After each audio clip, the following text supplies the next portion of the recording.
Bonjour, c'est Amélie de la chaîne de parentèle et du blog Famille épanouie. Alors j'espère que tu vas bien, que la relation avec tes enfants va bien.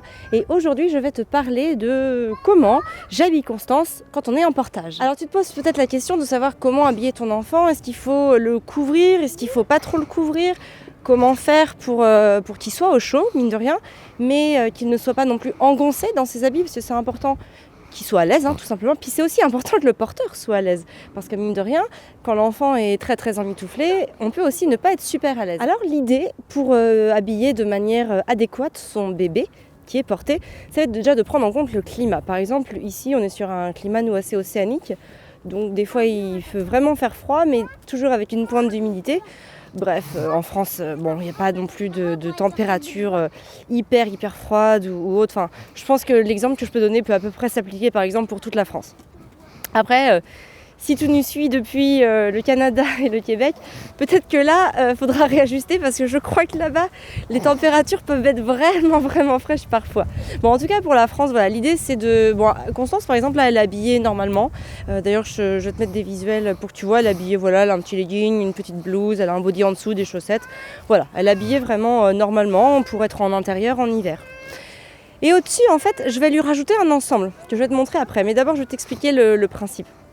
Et en fait, c'est quelque chose qui va lui permettre d'être bien au chaud, mais sans non plus être emmitouflée. Parce qu'en fait, le truc, c'est que si elle est trop emmitouflée, elle pourrait ne pas être à l'aise déjà, elle, en tant que bébé porté.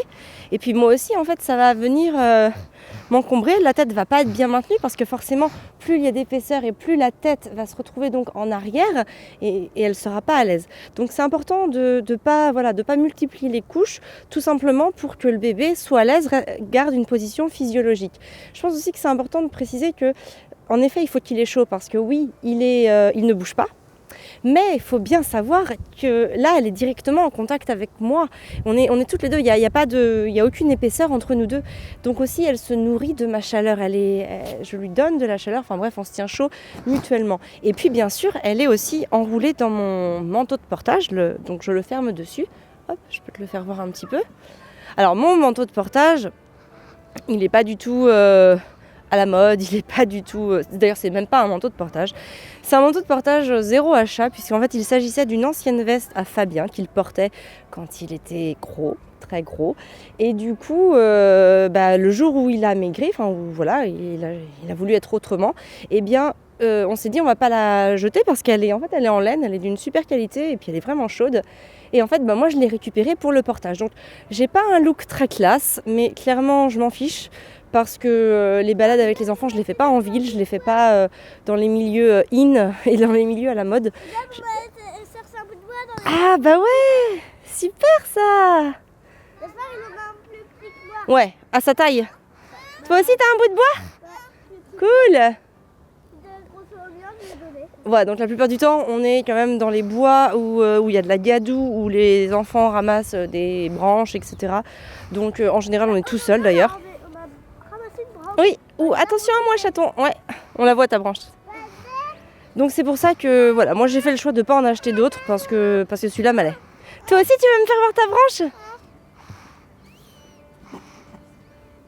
Et puis bien sûr aussi parce que j'avais l'opportunité d'avoir cette veste. Il est sûr que si je ne l'avais pas eu, peut-être que j'aurais quand même dû, mine de rien, investir dans un manteau de portage. Bon, pour ça, je ne les connais pas du coup parce que j'en ai jamais utilisé. Mais je sais qu'ils en font des très bien un peu partout. En tout cas, c'est important d'emmitoufler son enfant, dans le manteau de portage.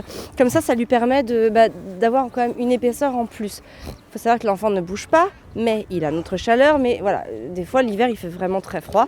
Donc, c'est important quand même de le couvrir adéquatement, tout simplement. Faut pas chercher ni plus ni moins. Donc maintenant, ce que je te laisse, c'est que je te laisse plutôt avec la petite vidéo que j'ai enregistrée il y a quelques minutes à la maison, quand on était sur le point de sortir dehors. Donc, je t'ai filmé en fait tout ce que j'utilise pour Constance, dans quel ordre je les mets. Voilà, au niveau des références, le jeu de mémoire, je crois que le Tout vient d'O Baby. Voilà, j'avais trouvé ça là. C'était d'un bon rapport qualité-prix. Voilà, je pense, mais sinon tu peux en trouver partout.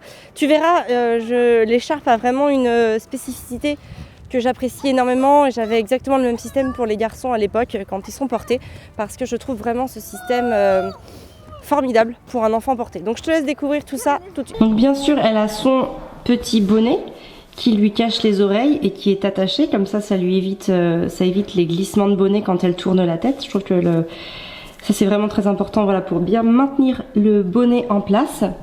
Ensuite, elle a une écharpe. Donc là, je te l'explique dans l'ordre où je lui mets. Hein. D'abord le bonnet, ensuite l'écharpe.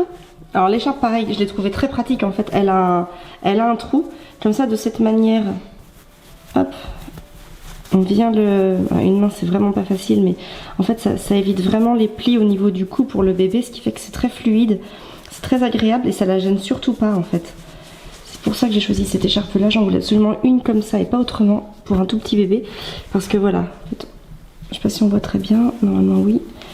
Voilà, ça permet vraiment à l'enfant, il n'y a pas de nœud, donc en fait ça épouse complètement la forme du corps et ça ne vient absolument pas gêner ni le porteur ni le porté, parce qu'évidemment s'il y avait eu un nœud à ce niveau-là, sa tête serait partie un peu en arrière ou auquel cas ça aurait même pu me gêner moi-même, enfin bref, ça aurait pas été très confortable. Alors que là en fait c'est plat, c'est vraiment très très plat et du coup c'est très agréable pour tout le monde. Et enfin le manteau, donc c'est un manteau tout molletonné, tout léger, très souple en fait, tout simplement pour ne pas justement encore une fois gêner ni le porté ni le porteur. L'idée est vraiment d'être au maximum à l'aise et aussi d'avoir chaud.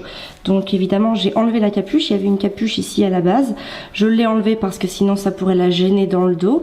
Donc surtout voilà, je préconise vraiment des habits où il n'y a pas de capuche pour ne pas gêner, ou alors il faut leur mettre la capuche, mais bon, étant donné que moi je préfère qu'elle ait vraiment le bonnet pour que les oreilles soient vraiment bien au chaud. Donc voilà, quelque chose de très souple et de bien chaud. Bon après c'est un manteau classique hein, pour des températures comme par chez nous. Alors voilà ce qu'il fallait en gros savoir, en tout cas ce dont j'avais envie de te parler par rapport aux habits du bébé porté. Tu peux bien sûr aimer, partager la vidéo, ça fait toujours plaisir, alors surtout si tu la likes, moi j'adore, c'est vraiment mon petit retour affectif, j'aime beaucoup. Et puis tu peux bien sûr me laisser un commentaire pour me dire comment tu fais toi aussi au quotidien, si tu as des petits trucs comme ça toi aussi que tu apprécies particulièrement. Ça peut servir aussi à tous les autres parents qui vont arriver, qui vont lire les commentaires. Donc voilà, n'hésite pas à nous donner tes petits trucs et astuces, tes ressentis, tes questions aussi hein. Si tu en as d'autres, j'hésiterai pas à y répondre. Famille épanouie, c'est une chaîne où on parle beaucoup parentalité, évidemment au sens large du terme. On parle de portage, d'allaitement, de cododo, d'alimentation, de voyage en famille. Bref, on parle de plein de choses. Alors voilà, abonne-toi, rejoins-nous, ça nous fera toujours plaisir. Sur ce, je te souhaite une très très belle journée. Prends soin de toi et de tes enfants.